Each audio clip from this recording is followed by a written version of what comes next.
আসসালামু আলাইকুম এভরিওয়ান। আজকে আমরা গল্পের মাধ্যমে সিম্পল কমপ্লেক্স কম্পাউন্ড শিখবো। এবং এই গল্পের মাধ্যমে আজকে আমরা খুব সহজেই সিম্পল কমপ্লেক্স কম্পাউন্ড শিখবো, যাতে আমরা সহজে শিখতে পারি। এবং আশা করি গল্প শোনার পর এবং গল্প থেকে বোঝার পর আপনাদের সবার কাছে সিম্পল কমপ্লেক্স কম্পাউন্ডের মেইন থিমটা খুব সহজ হয়ে যাবে। বল্টু এবং কুদ্দুস এবং সকিনা তিনজন বন্ধু বান্ধবী। ওরা চিন্তা করলো যে একটা ব্যবসা করবে। ওরা কি চিন্তা করলো? একটা ব্যবসা করবে। কি ধরনের ব্যবসা করতে পারি এটা নিয়ে তারা একটু চিন্তা করছে। তো একসময় চিন্তা করলো যে নেই, বল্টু আর কুদ্দুস ভাবলো যে বল্টু বল্টু আর কুদ্দুস ভাবলো যে দোস্ত আমরা দুজন মিলে ব্যবসা করি। তো বল্টু আর কুদ্দুস যখন ব্যবসা শুরু করলো, তারা দুজন ব্যবসা শুরু করলো। আর সুকিনা বললো যে না, আমি একসাথে ব্যবসা করবো না, আমি একা একা ব্যবসা করবো। আমি হচ্ছে গিয়ে আমি একদম অংশীদারিত্ব আমি বিশ্বাস করি না, অংশীদারিত্ব ব্যবসা আমি পছন্দ করি না। তো তখন তাই সে আলাদা করে ব্যবসা শুরু করলো। তো কিছুদিন পরে বল্টু এবং কুদ্দুসের ব্যবসাতে লস খেলো, আর সকিনের ব্যবসা সকিনা লাভ করলো। এবার বল্টু এবং কুদ্দুস চিন্তা করলো যে দোস্ত আমরা দুজন তো লস করলাম, আর একসাথে থাকতে পারতেছি না, কারণ লস দিয়ে তো জীবন ছিল না। তো দুজন আলাদা হয়ে গেল।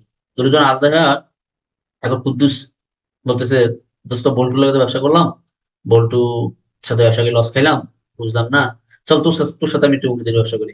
সকিনাকে, ভাই আমি অংশীদারিত্ব নাই, তুমি যদি আমার সাথে চাকরি করতে চাও, তুমি আমার অধীনস্থ হিসেবে কর্মচারী হিসেবে চাকরি করতে পারো, তোমার বেতনভুক্ত কর্মচারী হিসেবে দিব, তোমার মাসে 20,000 টাকা পাবে। সে রাজি হলো। ঠিক আছে, 20,000 টাকা মতো ভালোই তো, ঠিক আছে, শুরু করে দিল ব্যবসা। সো এই তিনটা ব্যবসা হয়েছে এখানে। একটা হচ্ছে গিয়ে সকিনা একা একা ব্যবসা করছে, একবার হচ্ছে বল্টু কুদ্দুসের সাথে। দেখো আমরা কয়টা ব্যবসা পেলাম, দেখো আমরা এই ব্যবসা কয়টা পেলাম সেটা দেখো। ঠিক আছে, আমরা দেখি যে বল্টু এবং কুদ্দুস একটা ব্যবসা করছে, সকিনা একা একা একটা ব্যবসা করছে। সকিনার অধীনে কি চাকরি করছিল? সকিনার অধীনে চাকরি করছিল কে জানি, আহ কুদ্দুস। কুদ্দুস সকিনার অধীনে চাকরি করছিল। এই তিনটা এই তিনটা ব্যবসা শুরু হয়েছে। তাহলে একটা হচ্ছে অধীনে, আর একটা হচ্ছে স্বাধীন, আর একটা হচ্ছে অংশীদারিত্ব। এটা হচ্ছে অংশীদারিত্ব। তো এই তিনটা ভাবে ওদের যে এটা ব্যবসাটা হচ্ছে তিনটা ভাবে। ঠিক একই রকম ভাবে সিম্পল কমপ্লেক্স কম্পাউন্ডটাও তিন প্রকার। কি কি? একটা হচ্ছে যে সিম্পল সেন্টেন্স। সেন্টেন্স তিন প্রকার: একটা হচ্ছে সিম্পল সেন্টেন্স, একটা হচ্ছে কমপ্লেক্স সেন্টেন্স, আর একটা হচ্ছে কম্পাউন্ড সেন্টেন্স। তো কিভাবে মিলে এবার দেখো, সিম্পল সেন্টেন্স হচ্ছে গিয়ে একবার স্বাধীন, একটা সেন্টেন্স থাকবে, একটা বাক্য থাকবে, একটা প্রিন্সিপাল ক্লোজ থাকবে। প্রিন্সিপাল ক্লোজ তো আমরা এটা শিখে থাকি, ক্লোজ প্রিন্সিপাল ক্লোজ কি এটা জানার জন্য আমাদেরকে প্রিন্সিপাল ক্লোজ এবং দুইটা দিন জানতে হবে, একটা প্রিন্সিপাল ক্লোজ, একটা সাবঅর্ডিনেট ক্লোজ। প্রিন্সিপাল ক্লোজ হচ্ছে গিয়ে যেই ক্লোজ নিজে নিজে সম্পূর্ণ অর্থ প্রকাশ করতে পারে, অন্য ক্লোজের সাহায্য লাগে না, সেটা হচ্ছে প্রিন্সিপাল ক্লোজ।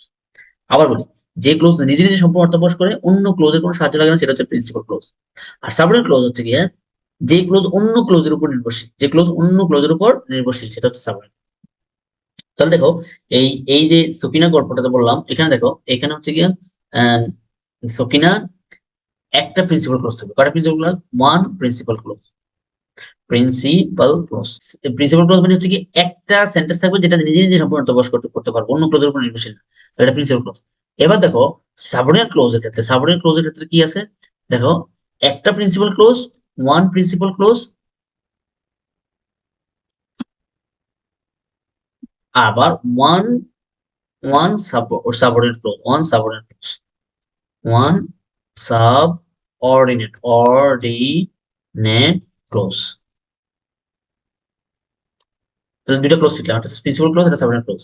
আর সিম্পল সেন্টেন্সে একটা প্রিন্সিপাল ক্লোজ থাকে। কমপ্লেক্স সেন্টেন্স, এটা হচ্ছে কমপ্লেক্স। দেখো, এটা এই সকিনা যেরকম স্বাধীনভাবে কাজ করছে, ঠিক সিম্পল সেন্টেন্সে একটাই মাত্র সিম্পল সেন্টেন্স থাকে, একটা সিম্পল সেন্টেন্সে একটা মাত্র প্রিন্সিপাল ক্লোজ থাকে, এবং সে একা একা স্বাধীনভাবে কাজ করে। এটা হচ্ছে সিম্পল সেন্টেন্স। আর কমপ্লেক্স হচ্ছে কি? কমপ্লেক্স না, এটা হচ্ছে কম্পাউন্ড। এইটা হচ্ছে গিয়ে, সরি, এটা এই যে বল্টু এবং কুদ্দুসের গল্প, এটা হচ্ছে সেটা হচ্ছে গিয়ে কম্পাউন্ডের গল্প। আর আমরা যেটা লিখেছি সেটা হচ্ছে গিয়ে কুদ্দুস এবং সকিনা গল্প। এটা হচ্ছে গিয়ে এটা হচ্ছে গিয়ে এটাকে বলে কমপ্লেক্স সেন্টেন্স। কি বলে এটাকে? কমপ্লেক্স। এই কমপ্লেক্স হচ্ছে এটা কমপ্লেক্স। গুলাই ফেলছি, আচ্ছা গুলাই ফেললে আবার একটু বলি এখান থেকে প্রথম দিকে। তাহলে দেখি আমরা, দেখো, এখানে সকিনা সকিনা গল্পটা হচ্ছে কি সিম্পল সেন্টেন্সের উদাহরণ। সকিনা গল্পটা কি সিম্পল সেন্টেন্সের উদাহরণ। আর কুদ্দুস এবং যেই বল্টু এবং কুদ্দুসের গল্পটা, সেটা হচ্ছে কি কম্পাউন্ড সেন্টেন্সের উদাহরণ। কম্পাউন্ড কম্পাউন্ড সেন্টেন্সের উদাহরণ। আর এই সকিনা এবং কুদ্দুসের যে গল্পটা, এই দুইটা গল্পটা হচ্ছে গিয়ে কমপ্লেক্স সেন্টেন্সের উদাহরণ। তাহলে আমরা তিনটা সেন্টেন্সের উদাহরণ পেয়ে গেলাম। একটা হচ্ছে গিয়ে মানে কি যেন বলতেছে, সিম্পল সেন্টেন্স, একটা হচ্ছে কমপ্লেক্স সেন্টেন্স, একটা হচ্ছে কম্পাউন্ড সেন্টেন্স। আচ্ছা, সিম্পল সেন্টেন্সে আমরা যেটা বুঝতেছি, সেটা কি বুঝতেছি আমরা খেয়াল করার পর একটু, এটাতে একটা মাত্র প্রিন্সিপাল ক্লোজ থাকবে। এটাতে কি থাকবে? একটা মাত্র প্রিন্সিপাল ক্লোজ। আর কম্পাউন্ড সেন্টেন্সে একাধিক প্রিন্সিপাল ক্লজ থাকে, দুইটা প্রিন্সিপাল ক্লজ, এখানে একটা প্রিন্সিপাল ক্লজ, এটা একটা প্রিন্সিপাল ক্লজ। এটা হচ্ছে কি কম্পাউন্ড সেন্টেন্স। কেমনে বুঝলাম এটা দেখো, বল্টু অংশীদারিত্ব সমান পাইতো, কুদ্দুসও সমান অংশ দিতে পারছে এবং দুজনেই মালিকানা সমান, কেউ কারো অধীনে কর্মচারী না, দুজনেই স্বাধীনভাবে ব্যবসা করতে পারতো, স্বাধীনভাবে না অংশীদারিত্ব কিন্তু স্বাধীনভাবে তারা ছিল, তারা অংশীদারিত্ব স্বাধীনভাবে পেত, না সমান অংশ পাইতো। এই জন্য এটা কম্পাউন্ড সেন্টেন্স। এটা কি কম্পাউন্ড সেন্টেন্স। তাহলে কম্পাউন্ড সেন্টেন্সের ঘটনা কি, কম্পাউন্ড সেন্টেন্সে একের অধিক কম্পাউন্ড সেন্টেন্সে একের অধিক প্রিন্সিপাল ক্লজ থাকে, মানে দুইটা প্রিন্সিপাল, মানে মোর দেন, আচ্ছা লিখে রাখি দাঁড়াও, more than one principal, one principal clause, more than one principal clause. তাহলে কোথায়, এই কম্পাউন্ড সেন্টেন্সে একের অধিক প্রিন্সিপাল ক্লজ থাকবে, কম্পাউন্ড সেন্টেন্সে কি একের অধিক প্রিন্সিপাল ক্লজ থাকবে। আর আর কম্পাউন্ড সেন্টেন্সে একের বেশি প্রিন্সিপাল ক্লজ থাকবে, মানে মিনিমাম দুইটা প্রিন্সিপাল ক্লজ থাকবে।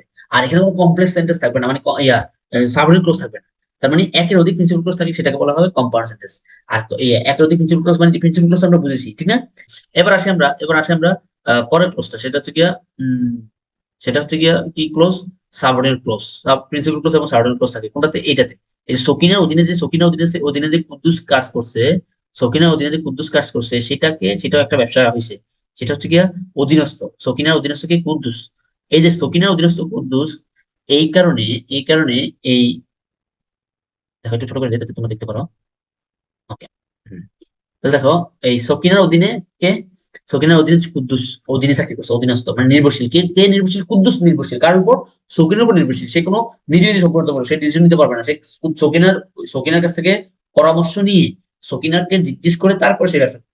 তাহলে এখানে কুদ্দুস নির্ভরশীল কার উপর? সকিনের উপর। আর সকিনা কিন্তু কার উপর নির্ভরশীল? সকিনা নিজে স্বয়ং সম্পর্ক। তাই সকিনাকে তুলনা করা হয় প্রিন্সিপাল ক্লজের সাথে, আর কুদ্দুসকে তুলনা করা হয় সাবঅর্ডিনেট ক্লজের সাথে। এখানে দেখো, সকিনা এখানে প্রিন্সিপাল ক্লোজ, কারণ সকিনা নিজে নিজে সম্পর্ক প্রকাশ করে, আর কুদ্দুস নির্ভরশীল, কারণ নির্ভরশীল সকিনার উপর নির্ভরশীল। তাই এখানে একটা সাবঅর্ডিনেট ক্লোজ আছে। তার মানে একটা সাবঅর্ডিনেট ক্লোজ, একটা প্রিন্সিপাল ক্লোজ মাস্ট। আর সাবঅর্ডিনেট ক্লোজ মানে কি? যে ক্লোজ অন্য ক্লোজের উপর নির্ভরশীল, যেমন কুদ্দুস এখানে সকিনার উপর নির্ভরশীল, ঠিক একই রকম ভাবে যে ক্লোজ অন্য ক্লোজের উপর নির্ভরশীল, সেটা হচ্ছে সাবঅর্ডিনেট ক্লোজ। বুঝতে পেরেছি আমরা এতটুকু? ওকে, তাহলে আমরা subordinate clause, principal clause clear, এবং সিম্পল কমপ্লেক্স কম্পাউন্ডের মূল মূল তিনটে ক্লিয়ার।